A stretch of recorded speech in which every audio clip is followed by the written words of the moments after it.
Baik, malam ni kita sambung di halaman 482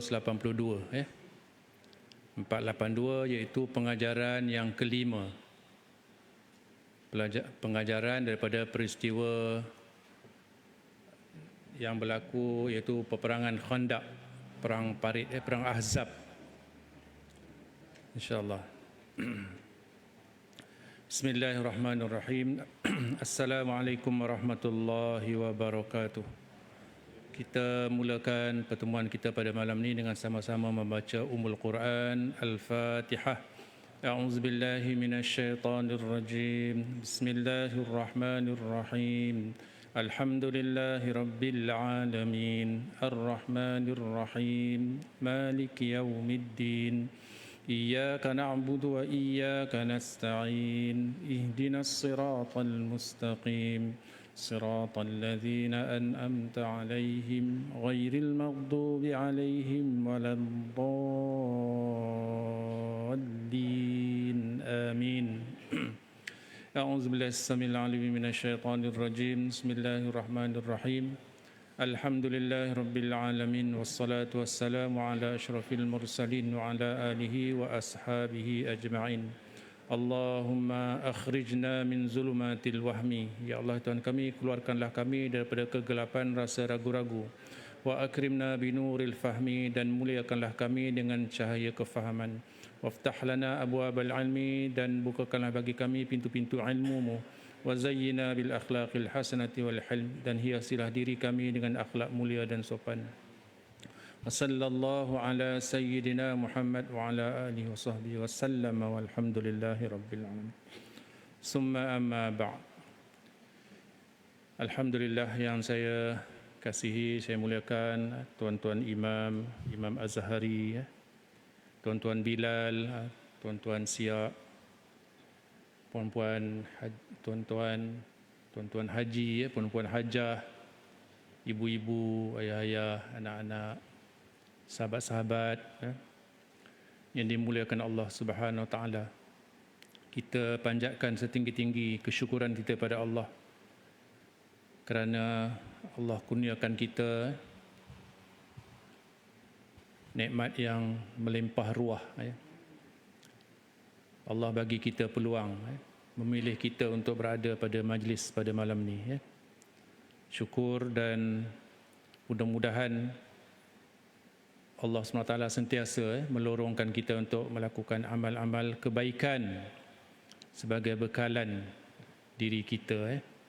Kalau ikut jadual malam ni, Tuan Tafai sedang berlangsung apa?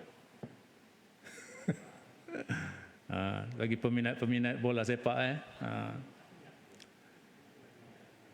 tak boleh pisah ni, orang lelaki dengan bola daripada muda sampai tua. Sama juga saya pun, bila sebut bola jadi semangat lain macam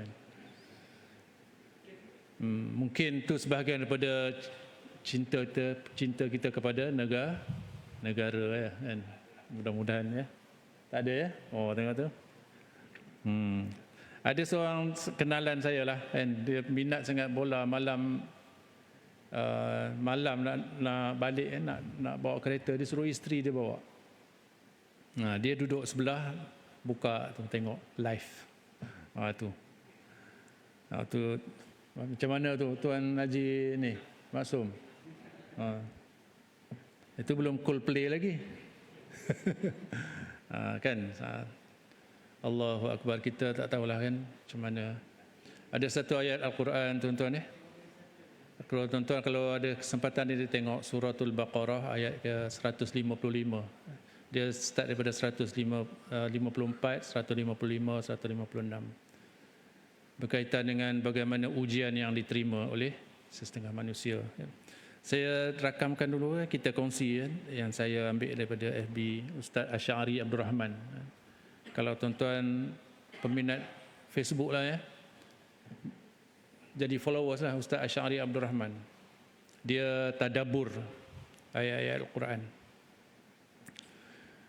Antara yang terkini saya sempat kopi tadi membedil membedil, maksudnya menembaklah, membedil orang awam seperti satu hiburan.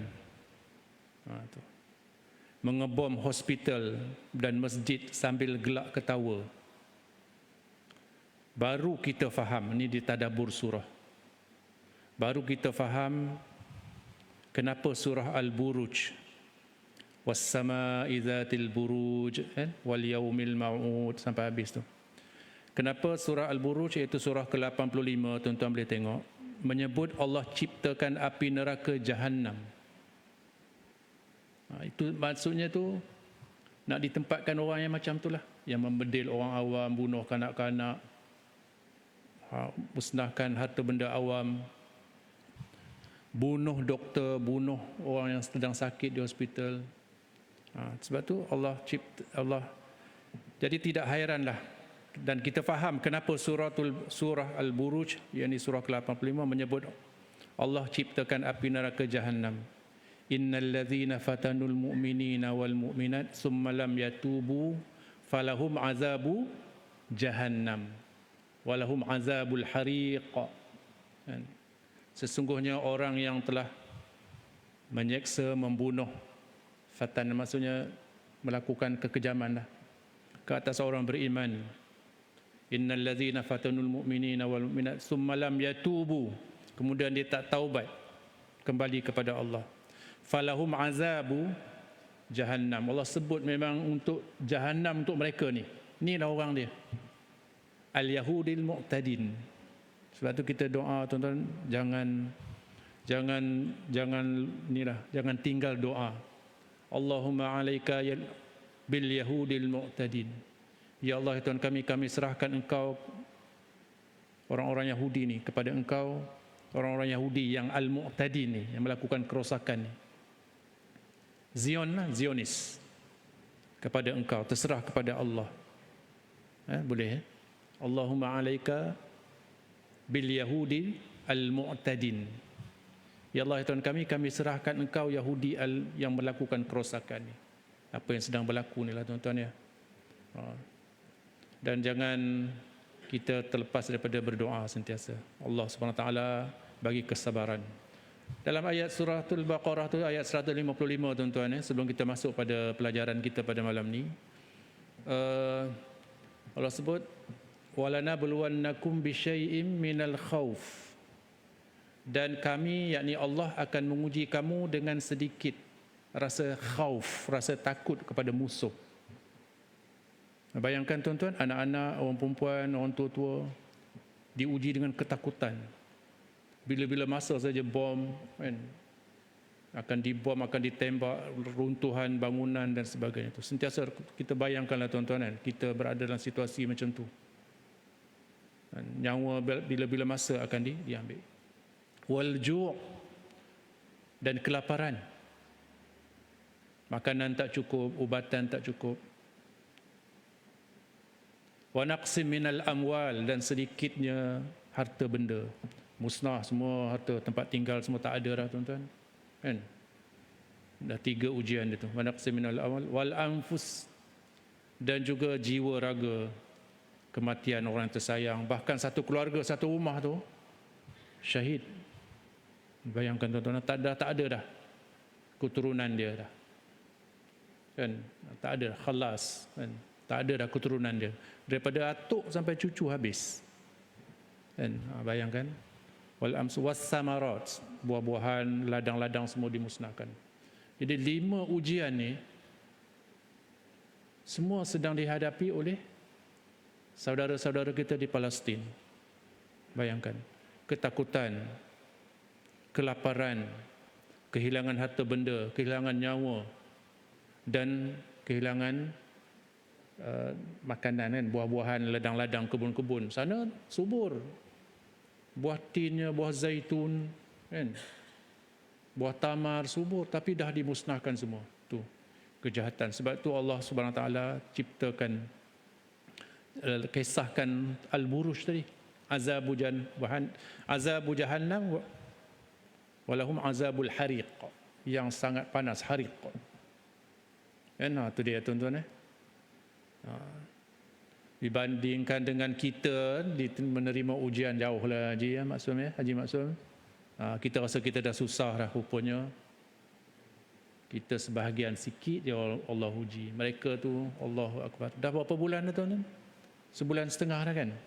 7 Oktober. Sekarang sampai dah 21 Oktober. Dan 6 minggu lebih dah. Masuk 7 minggu. Allah. Belasan ribu dah syahid.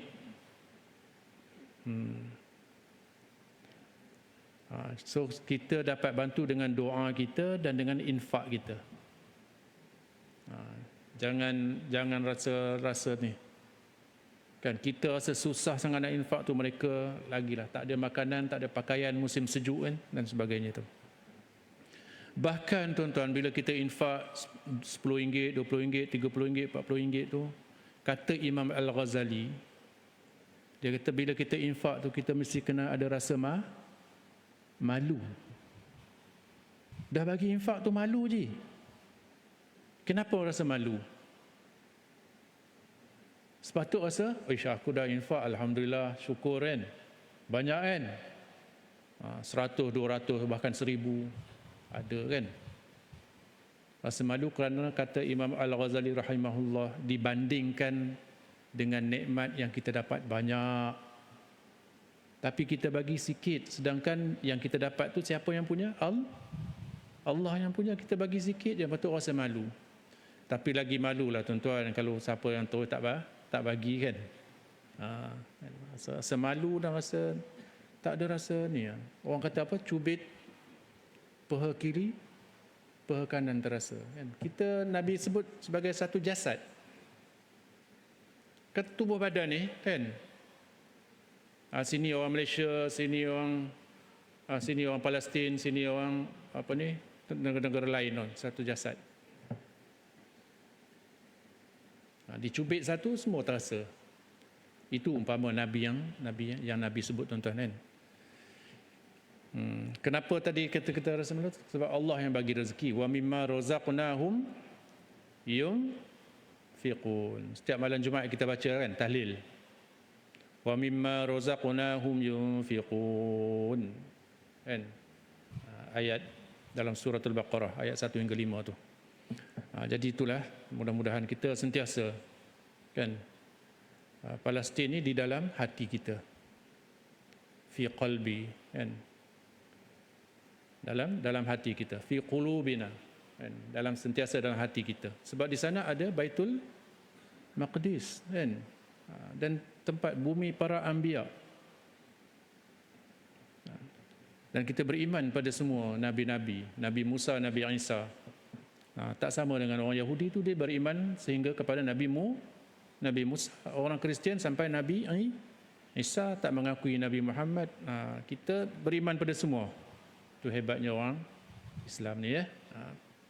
Jadi tuan-tuan kita pergi pada tajuk kita pada malam ni, iaitu kalau tuan-tuan masih ingat lagi, dia cerita pasal bagaimana hukum bangun dari duduk bagi menghormati orang yang baru tiba. Kan kita pernah selalu buat ni kan, bila ada orang yang terhormat kita bangun. Hukum bangun menghormati orang besar-besar, orang ni dalam sini dia cerita pasal menghormati orang-orang yang alim, orang soleh dan orang beriman ataupun orang besar lah kan. Nabi sebut qumu li sayyidikum, bangunlah untuk menghormati ketua-ketua kamu, ataupun qumu li khairikum, bangunlah untuk menghormati orang yang terbaik di kalangan kamu.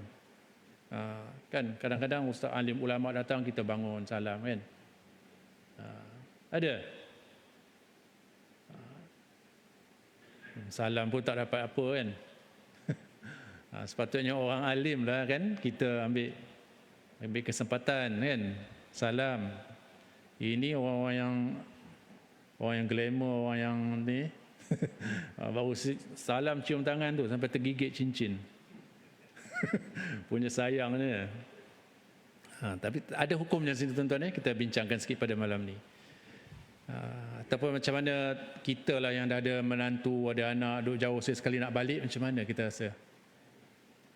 Kan kalau dah ada sawang-sawang sikit tu sapu, malu kat menantu kan. Sesekali dia berbalik kemaskan tempat tidur kan. Tu maknanya itu ajaran agama kita, ajaran Islam, maknanya menghormati orang lain, menghormati, menyayangi yang lebih muda dan menghormati yang lebih tua. Bismillahirrahmanirrahim. Hukum bangun dari duduk bagi menghormati orang yang baru tiba.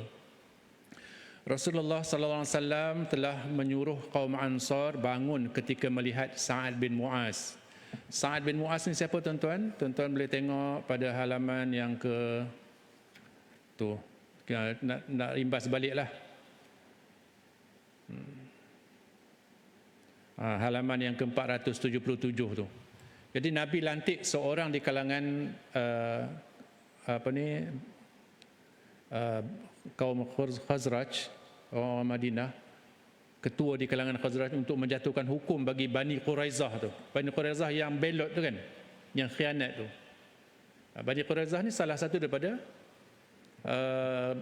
kabilah Yahudi di Madinah yang terakhir sekali yang diusir keluar, bahkan lelaki semua dibunuh. Yang perempuan, yang anak-anak dijadikan sebagai hamba, dan ada yang ramai masuk Islam, akhirnya hidup bersama dengan masyarakat Arab, jadilah bangsa Arab, dan daripada keturunan Yahudi asal dia. Jadi dia berasimilasi lah kan, maksudnya dia menyerap masuk dalam Yahudi, dah campur Arab lah kan, dan dia masuk Islam lah kan. Ada yang Arab yang Kristian kan, kekal dengan agama dia. Jadi Sa'ad bin Mu'az ni adalah salah seorang ketua yang Nabi bagi penghormatan untuk menjatuhkan apakah bentuk hukuman kepada orang-orang Yahudi Quraizah ni, sebagai penghormatan kepada menghormati pada kaum Khazraj yang dominan di Madinah, dan yang paling kuat lah. Dia ada dua bangsa yang dominan situ, Aus dan Khazraj. Khazraj ni lebih kuat lah, dia banyak mengadakan berjanji setia dengan Yahudi. Tapi bila dalam keadaan macam ni, mereka menyembelahi Rasulullah sallallahu alaihi wasallam, mereka tidak menyembelahi sekutu mereka Yahudi, sebagaimana yang berlaku kepada munafik siapa, Abdullah bin Ubay. Bila bergaduh Islam dengan Yahudi, dia belah Yahudi. Sepatut dia menyembelahi Islam. Allah tunjukkan itu sebenarnya perangai munafik kan. Di hati dia tu rupanya kafir, dia pura-pura je Islam kan. Tu tindakan itu adalah sebagai menghormatinya, kerana ucapan baginda Rasulullah SAW menunjukkan demikian. Bangunlah untuk pemimpin dan kepala ataupun ketua kamu. Qumu ila sayyidikum kan, bangunlah untuk menghormati sayyid ketua lah kan. Macam kita sayyidina, pemimpin kami, sayyidina Muhammad, sayyidina wa maulana kan, pemimpin dan pemimpin kami lah, ikutan kami.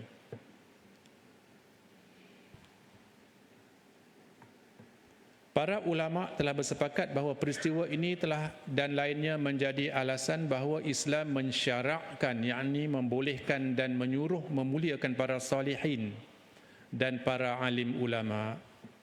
Jadi tuan-tuan, kalau AJK masjid panggil orang alim ulama, ambillah peluang kan, untuk menadah ilmu kan.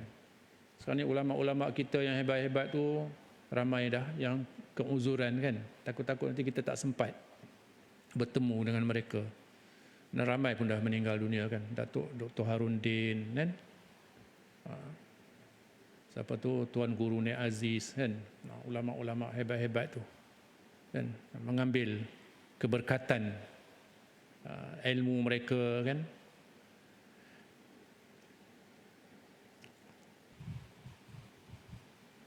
Malah mereka disuruh bangun dari tempat duduk sebagai menghormati di tempat dan suasana yang menuntut mereka berbuat demikian. Imam An-Nawawi rahimahullah dalam huraiannya mengenai hadis ini mengatakan, di dalamnya terkandung perintah memuliakan orang yang mempunyai kelebihan. Menyambut mereka hendaklah bangun dari tempat duduk. Demikian juga jumhur ulama, jumhur ni maksudnya majoriti lah, jumhur. Jumhur ulama telah berhujah, iaitu disarankan supaya bangun berdiri bila menemui mereka. Manakala Al-Qadi pula menegaskan berdiri bukanlah satu yang dilarang, tetapi yang dilarang itu ialah mereka berdiri sepanjang masa, sedangkan orang yang dihormati itu duduk, dan mereka patuh berdiri sepanjang masa ianya duduk. Dan aku berkata berdiri untuk orang ahlul fadl yang baru datang adalah dituntut. Maksud ahlul fadl tu sahibul fadilah lah, kan, gelaran-gelaran yang baik, dan sahibus samahah, tok mufti kan, dan sebagainya itu kan, sebagai menghormati, memuliakan, ataupun guru kan, guru anak-anak, guru masuk ke kelas, anak-anak murid berdiri kan, bukan menghormati seperti menghormati yang lain, tapi menghormati ilmu yang ada pada guru tu kan. Mudah-mudahan senang belajar dengan cikgu tu, senang faham, ada keberkatan, ada nur yang mengalir daripada guru kepada murid. Mengenai hal ini banyak hadis telah dibawa dan tidak ada pun yang melarang. Itu secara umumnya.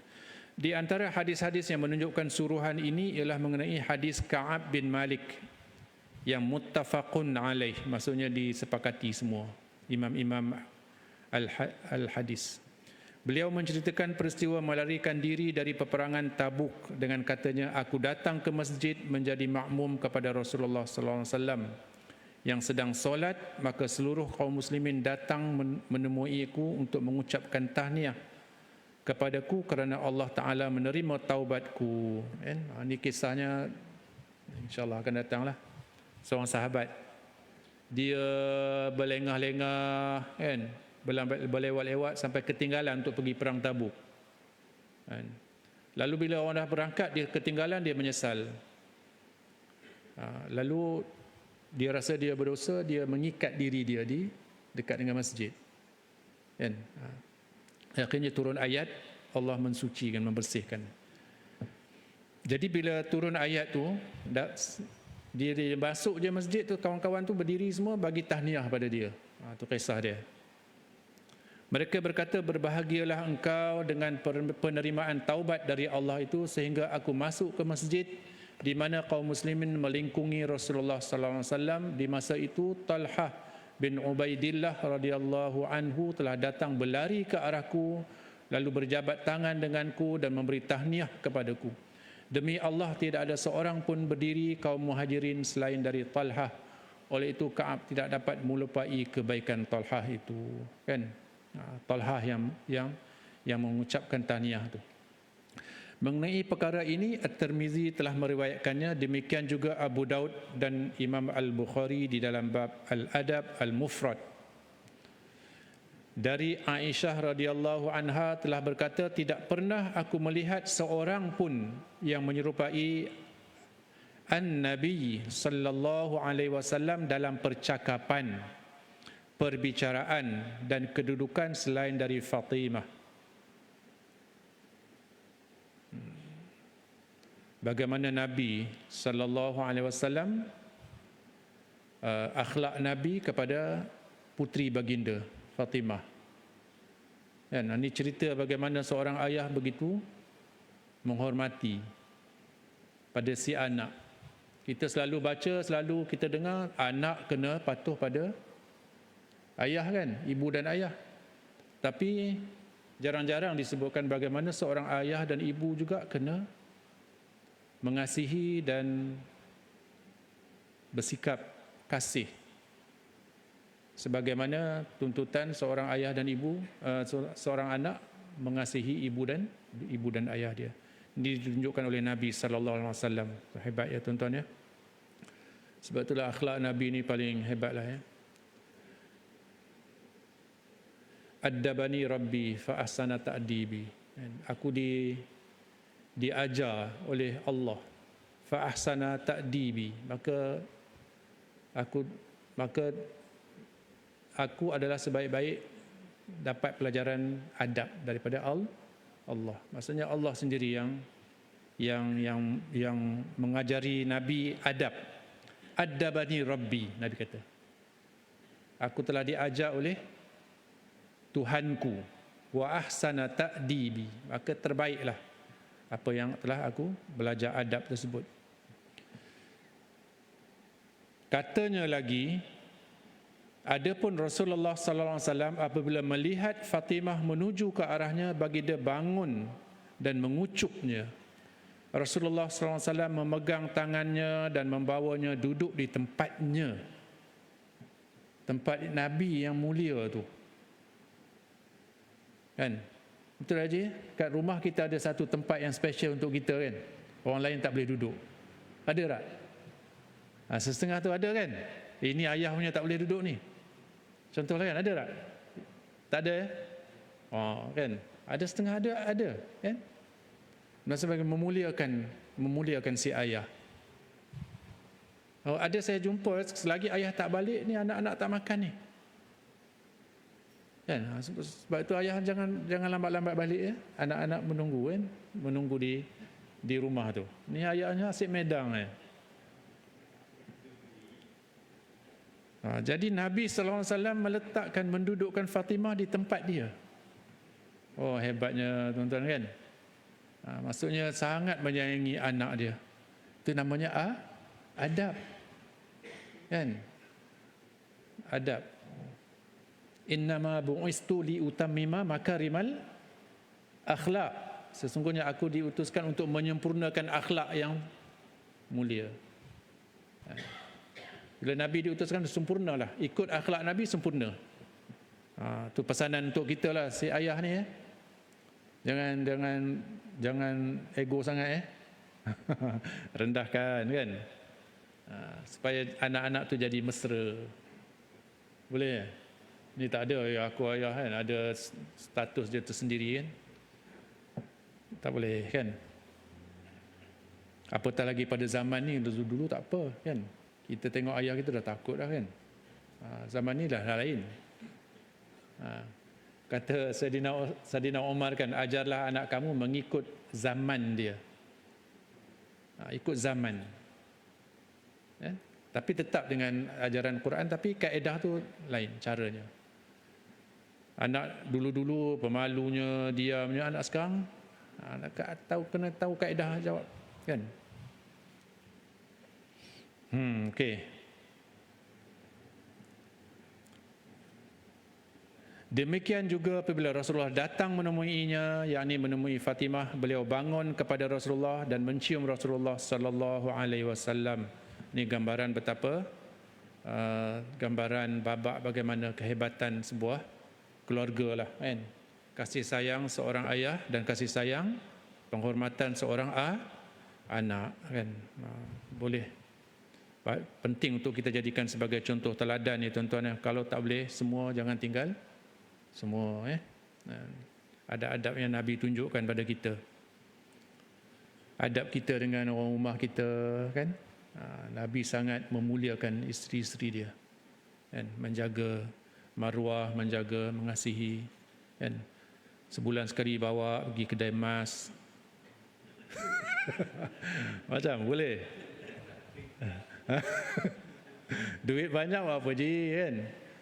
Ustaz Fazil Ustaz Fazil Kamaruzaman kan. Dulu ada kuliah kat sini faraid kan. Dia kata kalau ikut faraid isteri dapat sikit kan. Sekarang ni dia mengajar di Kampung Indah lah. Kita tak pernah ambil dia sebab dia kuliah dia sebulan sekali dia dapat.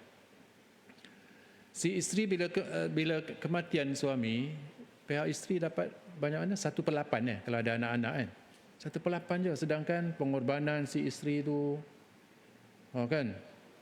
Apa salahnya sebulan sekali bawa kedai emas. Tengok boleh lah ya. Aduh. Belilah tuan-tuan kan. Tuan-tuan kan suami kiriman syurga. Kan? Oh, memang hebatlah suami macam tu ya. Pengorbanan si isteri tu kan. Saya cakap untuk diri saya samalah kan. Hendaklah saudara mengetahui bahawa kesemuanya ini tidak bertentangan dengan hadis sahih yang berbunyi Ini lain pula tuan-tuan Sesiapa yang sukakan manusia menghormatinya, maka terimalah tempatnya di dalam neraka. Ini hadis sahih. Man ahabba an yatamassala lahu an-nas qiyaman falyatabawwa maq'adahu minan nar. Siapa yang suka diri dia dihormati, minta. Kan? Kalau tak dihormati, tak disebut namanya, tak disebut pangkatnya, Datuk Seri ke, berubah wajah dia. Ada tuan-tuan orang macam ni kan? Ada. Yang ni yang dikatakan. Falyatabawwa maq'adahu minan nar. Ataupun finnar. Maka dia sediakan satu kerusi, satu tempat duduk dia di dalam neraka. Ini orang ini minta dia dimuliakan. Ini lain. Ini berbeza dengan tadi. Dia tidak minta dimuliakan macam Ka'ab tadi kan, yang dia terlepas daripada tu, dia terima taubat dia. Talha berlari datang ucapkan, dia tak minta pun supaya dia ni. Tapi orang macam ni, ataupun orang yang saja mencari populariti dengan ataupun dengan mencari populariti dengan menumpang populariti kemasyhuran orang lain, kan, menempel supaya dia dikenali, kan. Ini bahaya tuan-tuan bahaya orang macam ni. Dia ada kan, saya rasa macam saya pernah kan, pernah berada lah dalam satu tempat tu, bila seorang yang sepatutnya disebutkan nama dia kan, tiba-tiba pengacara terlepas pandang lah, ataupun ialah kadang-kadang orang ramai kan, kita kadang-kadang nak cakap nak cakap bahasa slang Selangor, terkeluar slang Penang kan. Orang tengah ramai macam tu, kita jadi panik dan sebagainya tu, tak sebut. Marah dia, merah muka dia dan beredar pada majlis tu, protes, tak sebut nama dia kan.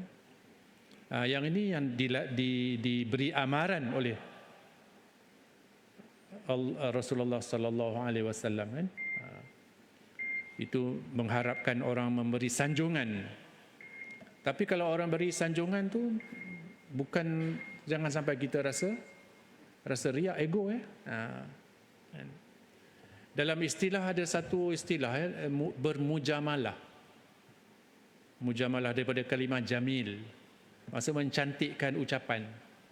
Macam kita biasanya nak berucap, yang saya muliakan Tuan Tuan Nazir, sahibul fadilah Tuan Nazir kan, disebut. Itu tak apa. Dan disuruhkan pun sebagai memuliakan pimpinan masjid kan, pegawai-pegawai masjid dan sebagainya. Tapi bila nama kita tak disebut ataupun pangkat kita tak disebut, kita jadi itu yang dikatakan falyatabawwa maq'adahu minan nar. Maka sediakan satu tempat duduk untuk kamu dalam neraka. Mana orang ini orang yang ada sifat sombong, ego kan, rasa diri dia lebih, tu masalah tu. Dia tak sama dengan orang yang lain, orang sebelah dia. Sepatutnya aku dilayan sebegini. Kerana suruhan syariat memuliakan ahlul fadl. Ahlul fadl orang-orang yang utama, kita sebut VIP. Al-fadl maksudnya orang yang ada kelebihan-kelebihan lah. Mungkin kepimpinan, mungkin ilmu dia kan.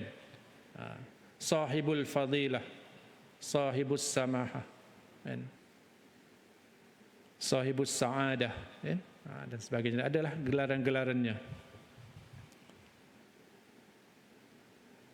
Memuliakan ahlul fadl dan menghormati mereka bukanlah berarti mereka mesti berusaha ke arah ini. Mereka berusaha ke arah tu supaya orang hormat,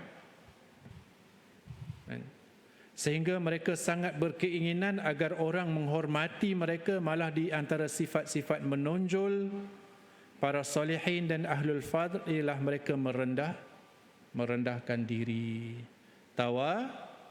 tawaduk ini sifat yang paling selamat. Kan? Ada satu tulisan Dr. Faisal UKM, beza di antara menunjuk dan menunjuk-nunjuk. Dia perbezaan dia sangat halus. Kita buat amalkan, kita solat tadi kan, amalan-amalan tu memang kena orang nampak lah, tunjuk lah kan, sedekah dan sebagainya tu memang tunjuk. Tapi berbeza sikit dengan menunjuk-nunjuk, dengan kita menyebarkan kebaikan kita. Itu adalah dikatakan sebagai menunjuk-nunjuk, itulah amalan hati. Sebab dalam hati je yang tentukan kan, yang tahu. Kita dengan Allah saja sama ada kita menunjuk atau menunjuk-nunjuk. Tapi kalau hati disertai dengan perbuatan menunjuk-nunjuk, siap dengan selfie-nya, kan, pegang duit 1,000 kan, letak dekat dengan lubang tabung masjid, alhamdulillah, dan sedekah atau menunjuk-nunjuk tu kan. Dan banyak isu lah, banyaklah kontroversi pro kontra dan sebagainya tu. Kadang adalah tuan-tuan, minta maaf kalau tuan-tuan ni yang orang pergi Mekah, pergi buat umrah kan dan sebagainya tu, dia tunjuk dia sedang buat apa dan sebagainya. Saya kadang-kadang rasa ni nak sebut pun takut orang yang terguris ke apa kan. Tapi tuan-tuan, yang kita pegang pada menunjuk dan menunjuk bergantung pada amalan hati kita. Mudah-mudahan ikhlas lah. Ada penulis kata tak perlu kita, alasan dia supaya memberi semangat pada orang lain pun nak datang pergi umrah. Tuan-tuan, kalau tuan-tuan tak tengok gambar tu, keinginan hati tu ada tak nak pergi umrah? Ada kan? Sentiasa kita kena ada rasa nak pergi umrah kan? Tak perlulah benda tu kan. Dan kita pun dah tahu. Kalau amalan-amalan yang lain tu macam sedekah tu, kemungkinan boleh menggalakkan orang bersedekah dan sebagainya tu. Kita tunjuk. Boleh faham ya tuan-tuan ya? Itu saya nak bagi contoh ya tuan-tuan, jangan ada yang terasa dan sebagainya. Nanti yang paling terbaik sekali ialah amalan kita. Itu yang dikatakan tengah malam tu bangun. Tengah malam ada orang tengok. Tengah malam ada orang tengok tak? Tak ada, sebab tu kita malas bangun. Betul tak? Situ teruji tu. Yang paling ikhlas tu. Bangun tengah malam. Kan? Inna rabbaka ya'lamu annaka taqumu adna min sulusayil laili wa nisfahu wa sulusahu wa ta'ifatun minal ladzina ma'ak. Kan? Dalam Al-Muzammil kan dia cerita bagaimana bangun malam kan, bangun malam pergi beli air kan. Rezeki tu Allah bagi bangun malam. Saya mengingatkan sama-sama ya, mengingatkan diri kita masing-masing. Baik, kita habiskan sini. Sikit lagi ya.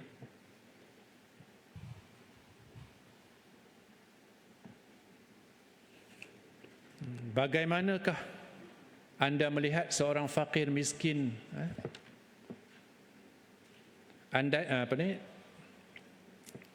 Ialah mereka merendah diri kepada sahabat handai mereka dan berzuhud dalam menuntut sesuatu perkara. Bagaimanakah anda melihat seorang fakir miskin yang memerlukan ni tuan-tuan ya?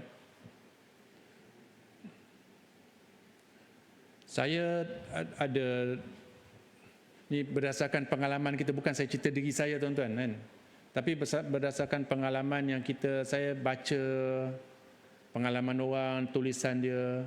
Ada seorang hamba Allah ni sangat baguslah, dia pergi sampai ke luar negara tuan ya. Keluar negara, tuan-tuan mungkin selalu pergi ke luar negara kan, tapi dia kata dia tak sampai hati nak kirim gambar-gambar. Kawan-kawan minta, tapi dia tak sampai hati nak kirim. Sebab dia kata ada kawan-kawan yang tak mampu. tak mampu nak pergi keluar negara, tak mampu nak buat itu, nak buat ni. Sama juga tuan-tuan, hati-hati ya. Kadang-kadang ada yang dia punya kesukaan dia, hobi dia, sebelum makan ambil gambar dulu, kirim. Wah, hari ni makan ni kat mana? Kedai mama. Kirim. Bab-bab makanan tak payah share lah. Sebab kalau share tu kita, orang yang miskin, yang tak ada duit nak tu kan, nak beli makanan, nak makan mewah-mewah macam tu, kesian kan. Tu sebab menunjuk dan menunjuk-nunjuk tadi. Peradaban dalam Islam mengajar dan mengingatkannya supaya mengelakkan diri dari meminta-minta atau menunjuk-nunjuk keperluan dan kemiskinan kepada manusia lain.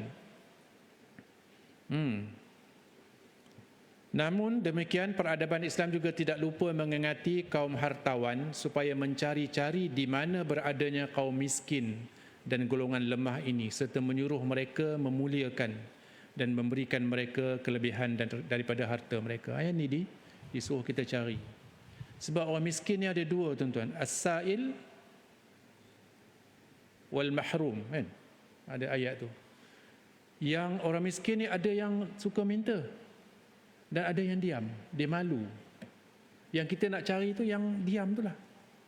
Ni Quran sebut tuan-tuan. Ada orang yang miskin yang memerlukan tapi dia diam je kan, rasa malu nak minta. Ada yang as-sa'il, tak ada dia minta. Yang tu kita senang bagi. Pusat zakat senang cari kan. Orang miskin bagi. Fakir miskin. Fi sabilillah, yang tengah belajar, anak-anak tengah belajar dan sebagainya.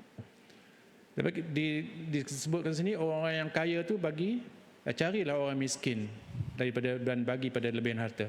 Sebenarnya pada setiap sesuatu terdapat pula peradaban dan tegasnya, dan seharusnya tidak dicampur adukkan di antara keduanya ataupun memansuhkan salah satu dengan yang lain. Sikap begini adalah seburuk-buruk gejala kegopohan dan kejahilan.